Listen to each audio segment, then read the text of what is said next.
दुनिया का असल पावर गेम सिर्फ जमीन या समंदर पर नहीं बल्कि आसमान पर चलता है। जो मुल्क जितना ताकतवर फाइटर जेट रखता है उसकी आवाज उतनी ही दूर तक सुनी जाती है। ये जेट सिर्फ मशीन नहीं बल्कि मुल्कों की इज्जत और जंग का फैसला करने वाली ताकत है। सबसे पहले बात करते हैं अमेरिका की, जहां लॉकहेड मार्टिन ने बनाया F-22 रैप्टर। इस जेट की बेस प्राइस थी $143 मिलियन और असल कॉस्ट $300 मिलियन से ज्यादा। अमेरिका के पास अब भी लगभग 180 जेट्स हैं। ये आवाज की रफ्तार से 2 गुना तेज उड़ते हैं और रडार पर लगभग गायब हो जाते हैं। रेंज है तकरीबन 3200 किलोमीटर। दूसरा है F-35 लाइटनिंग 2 जो नेटो ममालिक को भी बेचा गया है। इसकी प्राइस मॉडल के हिसाब से $80 मिलियन से $100 मिलियन तक है। अब तक 17 नेटो मुल्क इसको यूज कर रहे हैं और अमेरिका के पास ही हंड्रेड्स ऑफ यूनिट्स अवेलेबल हैं। इसकी रेंज लगभग 2200 किलोमीटर है। ये सिर्फ एक फाइटर नहीं बल्कि इलेक्ट्रॉनिक वारफेयर और ग्राउंड अटैक का कॉम्बो है। रशिया का जवाब है Su-57 फैलन। इस जेट की price $35 million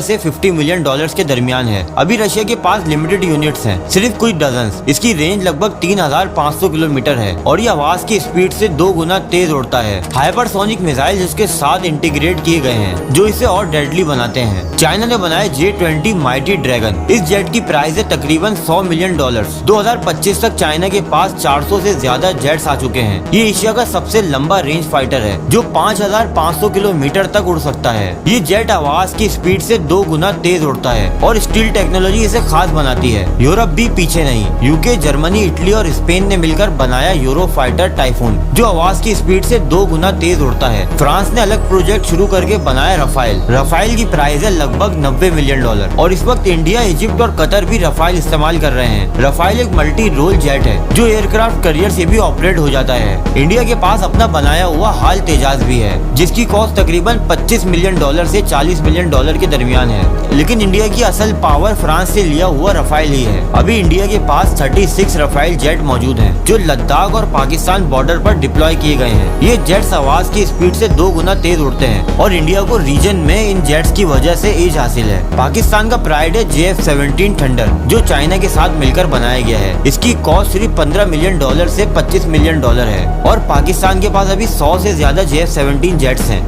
block 3 version modern रिडार्स और मिसाइल्स के साथ 4.5 जनरेशन के बराबर है। ये आवाज की स्पीड के करीब उड़ता है। साथ ही पाकिस्तान के पास है अमेरिका का दिया हुआ F-17 फाइटिंग फैल्कन। 1980 से लेकर आज तक ये पाकिस्तान एयरफोर्स की बैकबोन है। F-16 आवाज की स्पीड से 2 गुना तेज उड़ता है और इसकी रेंज तकरीबन 4200 किलोमीटर तक जाती है। मिडिल ईस्ट में इसराइल के पास F-35 लाइटनिंग 2 है जो इस रीजन का सबसे एडवांस जेट है। तुर्की अपना नया TF कान डेवलप कर रहा है और अब अमेरिका, जापान और UK 6th generation fighter jets पर काम कर रहे हैं जहां आर्टिफिशियल इंटेलिजेंस और ड्रोन स्वार्म टेक्नोलॉजी जेट्स के साथ इंटीग्रेट होगी। मतलब कल का आसमान और भी ज्यादा खतरनाक होने वाला है। ये जेट सिर्फ जंग का सिला नहीं, ये मुल्कों की सियासत, इज्जत और कुव्वत की निशानी है। लेकिन सवाल ये है, जब हर मुल्क आसमान को इन लोहे के जेट से भर रहा है तो क्या इंसानियत कभी इन्हें सिर्फ अमन के लिए भी इस्तेमाल करेगी? दोस्तों, वीडियो आप लोगों को कैसी लगी कमेंट करके अपने फीडबैक से हमें लाजमी आगाह करें। दोस्तों, अपना बहुत सारा ख्याल रखिएगा। मिलते हैं नेक्स्ट वीडियो में। फी अमान अल्लाह।